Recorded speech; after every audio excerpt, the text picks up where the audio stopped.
Can you change someone who doesn't want to change? The answer is yes.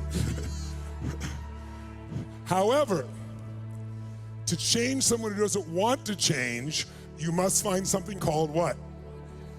Leverage. Leverage is what makes change go from a should to a must. See, write this down if you would.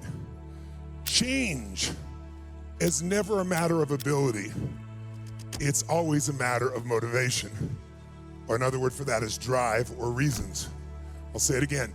Change is never a matter of ability. Anyone can change. It's always a matter of motivation or drive, or another word for it would be reasons. I remember I was doing work one time with a woman, and she was very health oriented. She was a colon hydrotherapist, but she was very ill. And part of it is you can make yourself ill no matter what you eat, no matter what you do, if you do enough in your head that makes you feel sick. And she was a major worrier all the time. And I remember I was talking to her and I was trying to help her. We were doing an intervention, and I was trying to help her find the way to get to make the changes that were necessary. And she knew what she needed to do. Have you ever felt this way? How many of you have an area where you know what you need to do, but you're not effing doing it? Who can relate here? Say I. So the only reason you're not doing it is you don't have strong enough reasons. It's because whatever you're doing that's not good meets some of your needs for certainty, or significance, or variety, or connection. You learned that the other day, right? You can meet your needs in negative ways. But the reason you want to change is it doesn't meet all your needs, like let's say growth, or contribution, or love. So in order to create change, we need more reasons to push us over the edge. So if you want to make a shift, you got to make it a must. And so the goal is to make it a must. And that's why I said to them, anyone can change.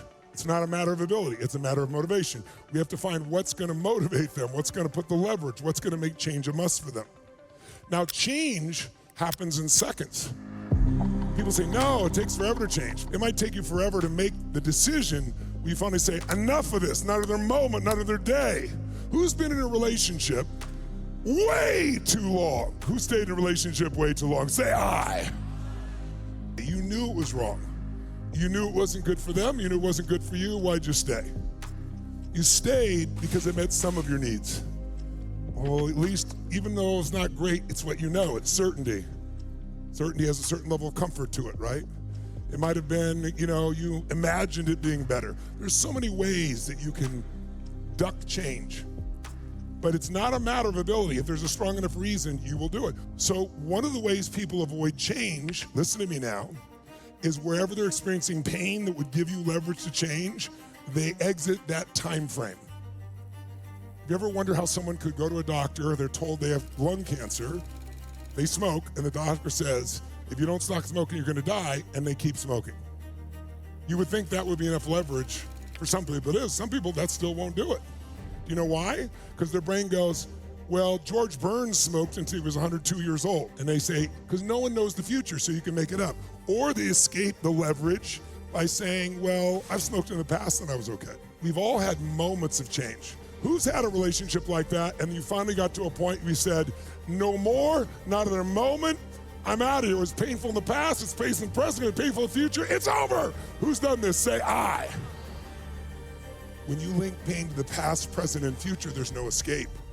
And so you change. How many got something that needs to change that has not? Then you don't have enough leverage. And you have to use pain judiciously, just a short burst to break the pattern. I'll give you an example.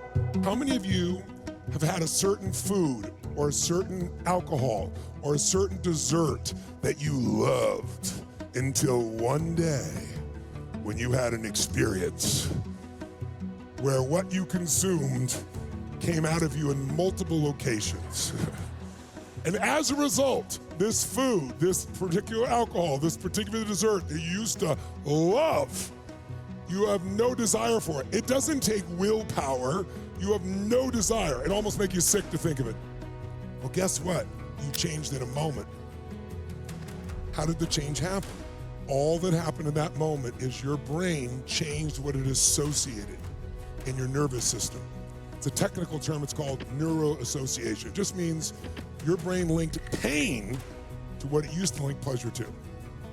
And when you link enough pain to something, your brain will avoid it at all costs. If you link enough pleasure, your brain's gonna go for it. The bottom line is, what happens to us can be horrific, but what really controls us is the meaning. Have you gotten that now? So no matter how horrific the experience we've all been through, and there's a lot of horrific experiences we'll go through in our lives, we gotta know that we can heal any of those as long as we can find a greater meaning. Somehow that makes us stronger, makes us care more, makes us give more, and the meaning is the power. Change the meaning, you change your life. We are not our biography. We are the decisions we make about what things mean and what we're gonna do about it. I usually will turn on the TV in the background, put some old movie or some news or something on. I see this black and white movie called A Christmas Carol, the Dickens classic.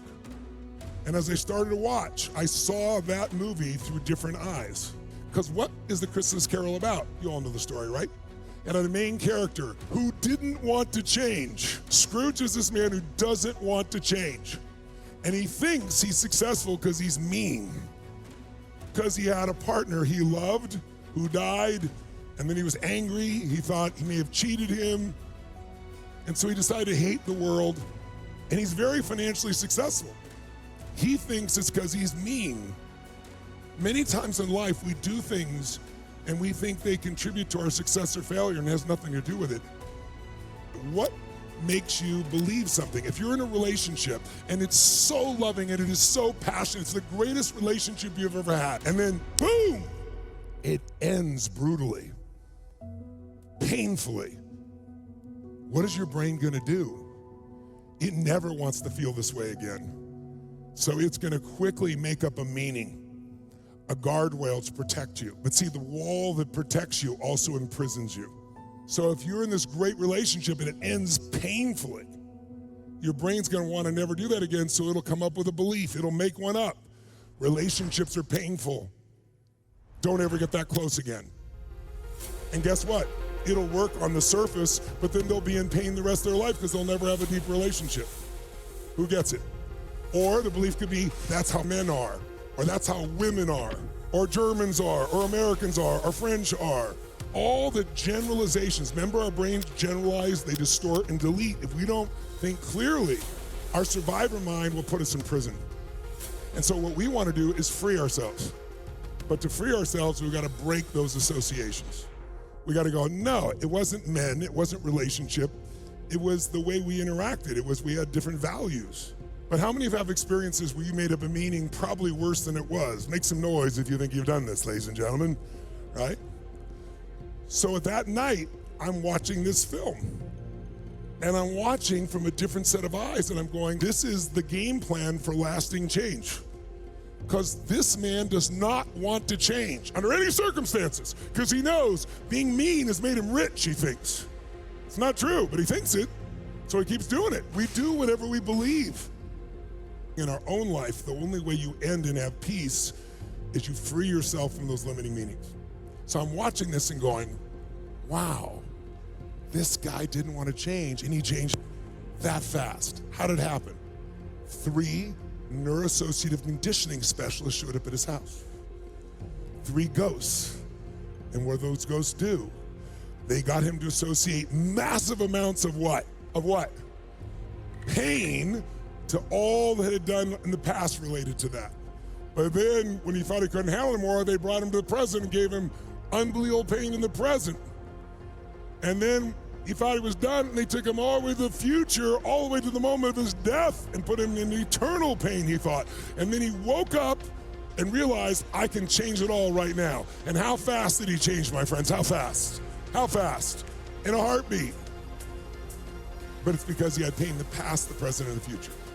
There was no place to escape. The leverage is there. If I put a wall here, here, and here, and the one behind, I start to close them, magically you'll move that direction. So we want to do that for ourselves. We want to free ourselves. Who's up for that? Say I.